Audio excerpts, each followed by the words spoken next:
These are the headlining news tonight.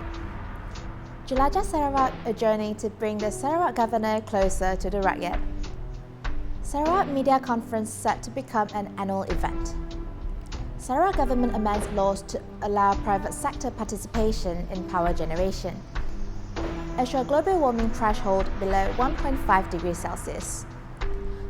First Asean Tourist Guides Conference to be held from 24th to 26th October.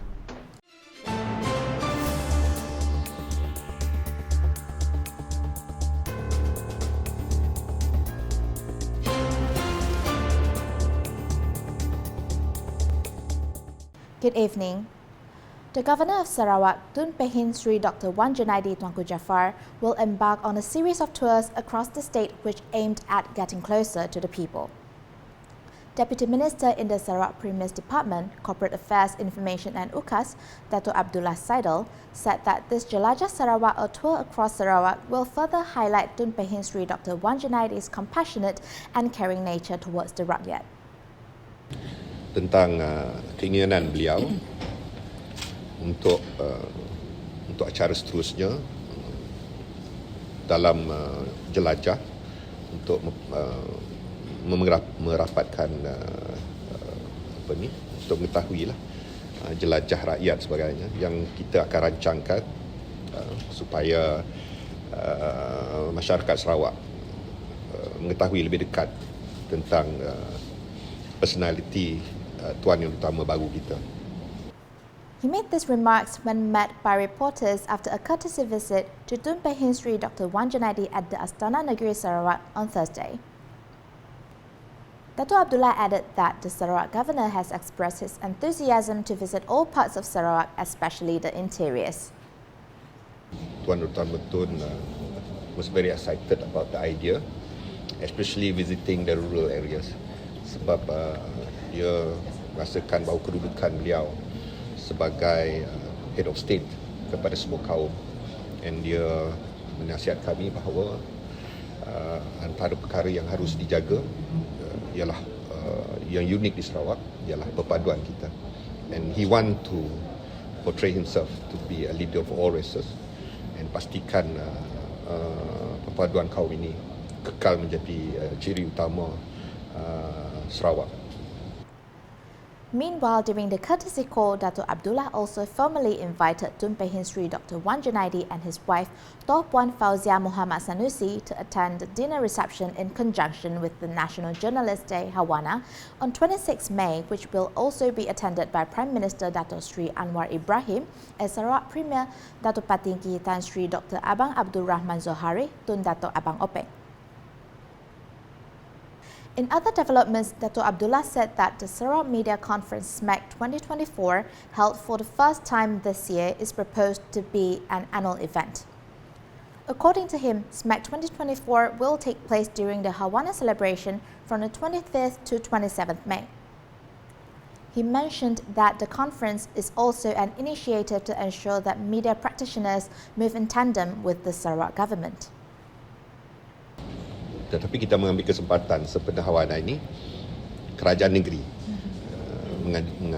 Sarawak is our own initiative untuk mengadakan conference ini. Saya rasa conference ini adalah acara yang tepat pada masanya ketika kita sedang warga media menghadapi suasana evolusi daripada tradisi ke digital dan things like that. And of course Sarawak dengan agenda digital ekonominya, saya rasa is appropriate melibatkan warga media sebagai platform penting untuk memastikan kerajaan dan rakyat dapat dirapatkan dari segi pemahamannya, dan saya harap akan menjadi acara tahunan di Sarawak. Media will be based di Sarawak. Therefore, Dato' Abdullah expressed his hopes the Sarawak Media Conference will become an annual state event involving the media in Sarawak. Commenting on Hawana 2024, he mentioned that one of its highlights is an exhibition showcasing the journey and struggles of journalists since the 1950s and 1960s.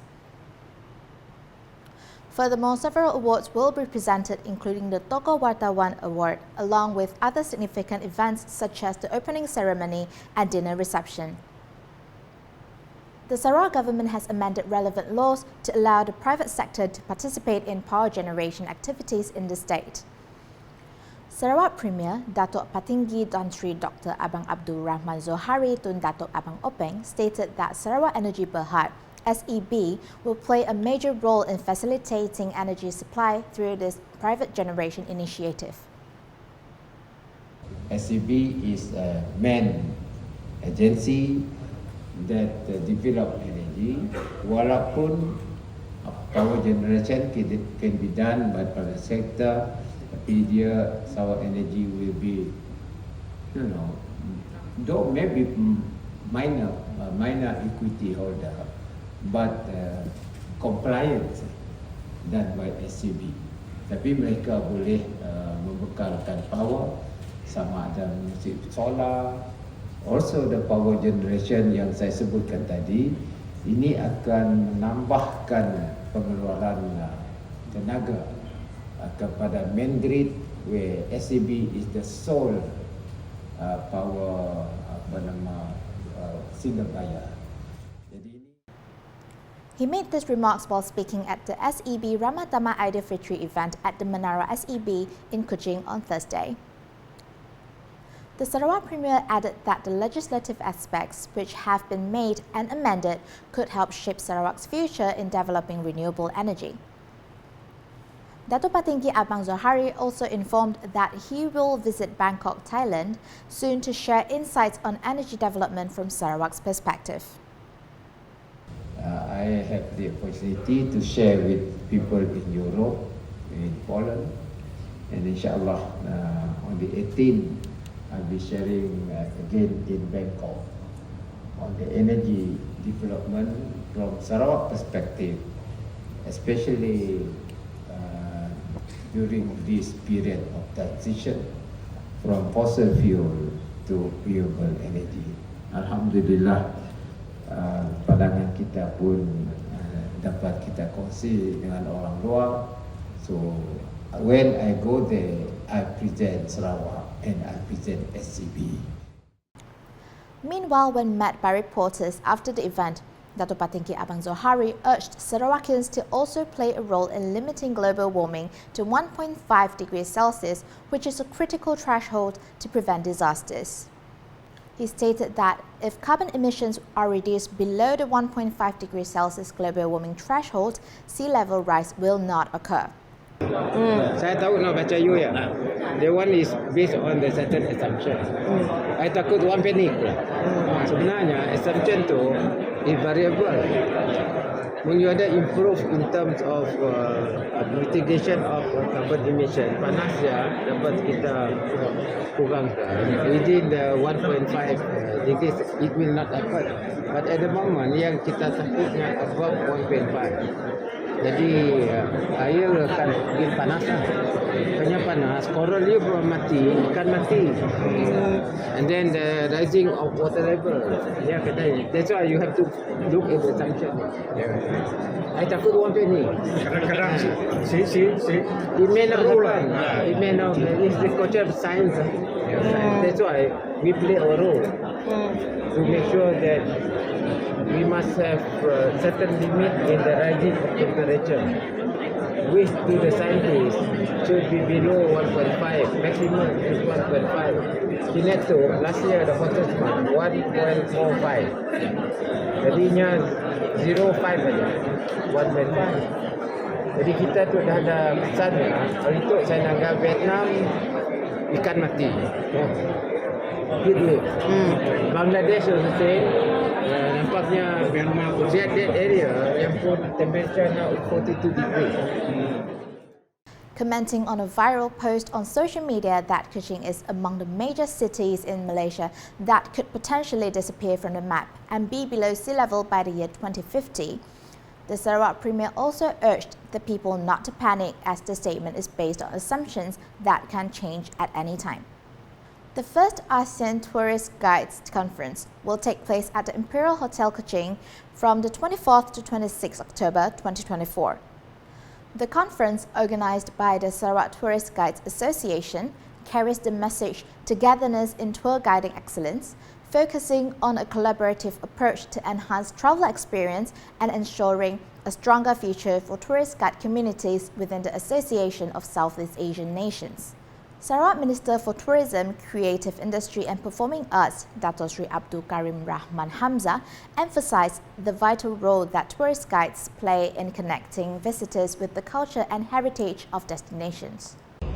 However, travellers have more access to information and travel services online than ever before, which is adding more strain to the industry. Well, I don't know whether to say something good, but that technology, things are changing by the year, not by the year, practically by the month. And whatever you need, you just go to Google. Whether it's about weather in certain place, you just go, you get the information there and there.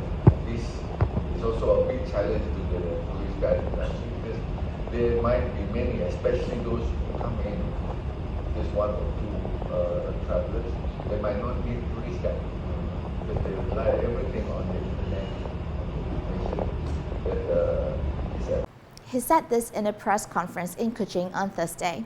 Dato Sri Abdul Karim added that tourism is part of the service industry, contributing 37% to Sarawak's gross domestic product, GDP, in 2023.